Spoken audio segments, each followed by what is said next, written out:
सबसे पहले आज के तमाम बड़ी खबरें नॉनस्टॉप न्यूज में। जम्मू कश्मीर के पुंछ में आतंकियों से लोहा लेते हुए शहीद हुए जवानों को आज अंतिम विदाई दी गई। पंजाब के नूरपुर में शहीद गज्जन सिंह की अंतिम यात्रा में शामिल होने के लिए पंजाब के मुख्यमंत्री चरणजीत सिंह चन्नी भी पहुंचे। इसी साल फरवरी महीने में 23 सिख रेजिमेंट के जवान गज्जन सिंह की हरप्रीत कौर से शादी हुई थी। जब उनका पार्थिव शरीर घर पहुंचा तो पत्नी के सवालों ने लोगों का कलेजा तार तार कर दिया।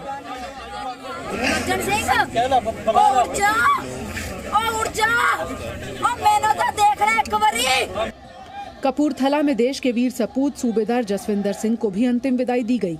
शहीद के अंतिम सफर पर जन सैलाब उमड़ आया। शहीद का पार्थिव शरीर उनके गांव पहुंचा तो हर आंख नम थी। एक दिन पहले ही उन्होंने पत्नी से बात की थी, जल्द आने का भरोसा भी दिलाया था, लेकिन लौटे तो सबको रुला गए। कपूरथला के जसविंदर सिंह, गुरदासपुर के मनदीप सिंह, रोपड़ के गज्जन सिंह, शाहजहांपुर के सारज सिंह या कोल्लम के वैशाख एच, देश के पांचों सपूत अपने मुल्क की उस माटी पर कुर्बान हो गए जिसके दुश्मन सरहद के दोनों तरफ बैठे हैं। जम्मू कश्मीर के त्राल में सुरक्षा बलों को बड़ी कामयाबी मिली है। त्राल के तिलवानी मोहल्ला में हुई मुठभेड़ में सुरक्षा बलों ने जैश ए मोहम्मद के टॉप कमांडर शमीम सोफी का अंत कर दिया। शमीम सोफी कई आतंकी वारदातों में शामिल था। पुलिस ने इसे 2004 में गिरफ्तार किया था और इस आतंकी ने 2 साल जेल में भी गुजारे थे। आज मॉर्निंग में पुलिस को इत्तला मिली थी कि वागड़ विलेज में जैश का टॉप कमांडर छिपा हुआ है। पुलिस सीआरपी आर्मी को लेकर कॉर्डन डाला। कॉर्डन डालते ही अंदर से फायरिंग आ गया। फिर ऑपरेशन जारी हो गया जिसमें एक टेररिस्ट मारा गया जिसका पहचान हुआ है शमीम सोफी। जम्मू कश्मीर में आतंक के खात्मे के लिए एनआईए की कार्रवाई जारी है। एनआईए की टीम ने श्रीनगर में आज भी 2 जगहों पर छापेमारी की। एनआईए ने इस दौरान आतंकियों की मदद करने के आरोप में 5 लोगों को गिरफ्तार भी किया। श्रीनगर में स्कूल प्रिंसिपल सुपिंदर कौर के लिए अंतिम अरदास हुई। अरदास में शामिल होने आए सिख नेताओं ने सुपिंदर कौर की हत्या की निंदा की। साथ ही ये भी कहा कि आतंकियों के इस तरह के हमले के बाद भी सिख समुदाय के लोग कश्मीर नहीं छोड़ेंगे। आतंकियों ने 8 अक्टूबर को Srinagar boys higher secondary school Idgah में सुपिंदर कौर और दीपक चंद की हत्या कर दी थी। दिल्ली से कल गिरफ्तार हुए पाकिस्तानी आतंकी अशरफ से पूछताछ में कई बड़े खुलासे हुए हैं। मोहम्मद अशरफ ने पूछताछ के दौरान बताया कि साल 2009 में जम्मू में बस स्टैंड ब्लास्ट में वो शामिल था। ये धमाका उसने आईएसआई के ऑफिसर नासिर के कहने पर किया था। इस आतंकी हमले में 3 से 4 लोगों की मौत हुई थी। उसने ये भी बताया कि साल 2011 में दिल्ली हाईकोर्ट ब्लास्ट से पहले उसने रेकी की थी। बाद में 2 पाकिस्तानी आतंकियों ने बम धमाका किया। पूछताछ में अशरफ ने यह भी कबूल किया कि जम्मू कश्मीर में उसने सेना के 5 जवानों की बेरहमी से हत्या की थी। अशरफ ने आईएसआई ऑफिसर नासिर के कहने पर कई बार जम्मू कश्मीर में हथियार सप्लाई भी किए। अशरफ पाकिस्तान में बैठे हैंडलर से हमेशा ईमेल के जरिए संपर्क साधता था। पाकिस्तानी आतंकी की गिरफ्तारी के बाद दिल्ली में सुरक्षा व्यवस्था और कड़ी कर दी गई है। खासकर भीड़ भाड़ वाले मार्केट्स में पुलिस नजर रख रही है। और इसके अंदर हमने सतर्क के अंदर सिर्फ रीसेटलमेंट कॉलोनीज कोई अपना टारगेट नहीं रखा हुआ है। इसमें जो हाई फुटफॉल एरियाज हैं, मॉल्स हैं, बड़ी मार्केट्स हैं, उनको भी हम टारगेट कर रहे हैं, एम कर रहे हैं।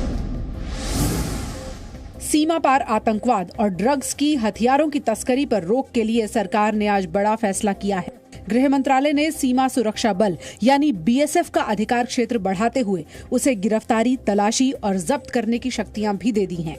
अब बीएसएफ पंजाब, असम और बंगाल बॉर्डर के 50 किलोमीटर के अंदर तक तलाशी और गिरफ्तारी कर सकती है। गुजरात में ये अधिकार क्षेत्र 80 किलोमीटर से घटाकर 50 किलोमीटर किया गया है। बीएसएफ मणिपुर, मिजोरम, त्रिपुरा, नागालैंड, मेघालय में छापेमारी और गिरफ्तारी कर सकती है। बीएसएफ को तलाशी और गिरफ्तारी के लिए वारंट या मजिस्ट्रेट के आदेश की जरूरत नहीं होगी। हालांकि इस आदेश पर विवाद भी शुरू हो गया है। पंजाब के मुख्यमंत्री चरणजीत सिंह चन्नी ने इसे एक तरफा और संघवाद पर हमला बताते हुए फैसला वापस लेने की मांग की है। चन्नी ने कहा, मैं भारत सरकार के एक तरफा फैसले की निंदा करता हूं, जो अंतर्राष्ट्रीय सीमा पर 50 किलोमीटर तक बीएसएफ को अतिरिक्त शक्ति देता है। अकाली दल ने कहा कि यह फैसला आंतरिक आपातकाल जैसा है। प्रधानमंत्री नरेंद्र मोदी ने नेशनल मास्टर प्लान गति शक्ति योजना की शुरुआत की। इस योजना के तहत देश भर में रेल, मेट्रो, वाटरवेज जैसे सेक्टर्स में 1 लाख करोड़ रुपए तक के प्रोजेक्ट समय पर पूरे किए जाएंगे।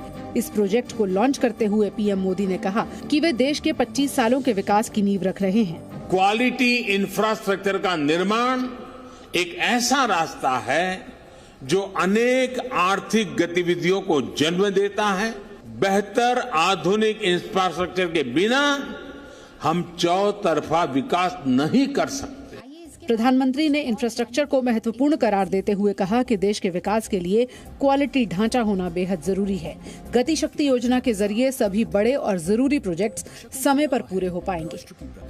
एक ऐसी पूरी मास्टर प्लान जो आगे प्रोजेक्ट्स को रुकावट ना होने दे, एक प्रकार से सभी मंत्रालयों के तालमेल के साथ, राज्य और केंद्र सरकारों के तालमेल के साथ ये बनाया गया है। आरएसएस प्रमुख मोहन भागवत और रक्षा मंत्री राजनाथ सिंह के बयानों से वीर सावरकर पर फिर सियासी बहस छिड़ गई है। एआईएमआईएम अध्यक्ष असदुद्दीन ओवैसी ने कहा कि संघ और बीजेपी महात्मा गांधी का राष्ट्रपति का दर्जा भी सावरकर को दे सकते हैं। देश को मैसेज दे रही है आरएसएस और बीजेपी के अनकरीब में एक वक्त आने वाला है कि बापू फादर ऑफ द नेशन नहीं रहेंगे, सावरकर बन जाएंगे।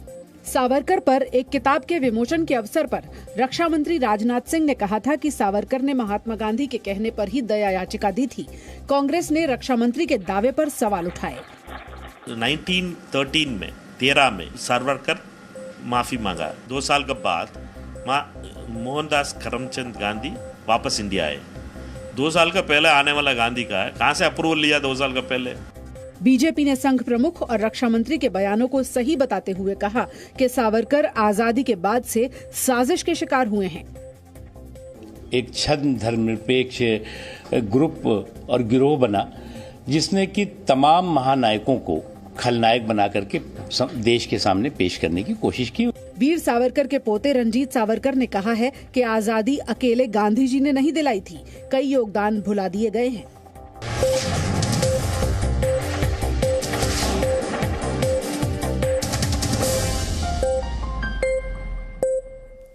Presenting B News app, available on Google Play and App Store. Download it now.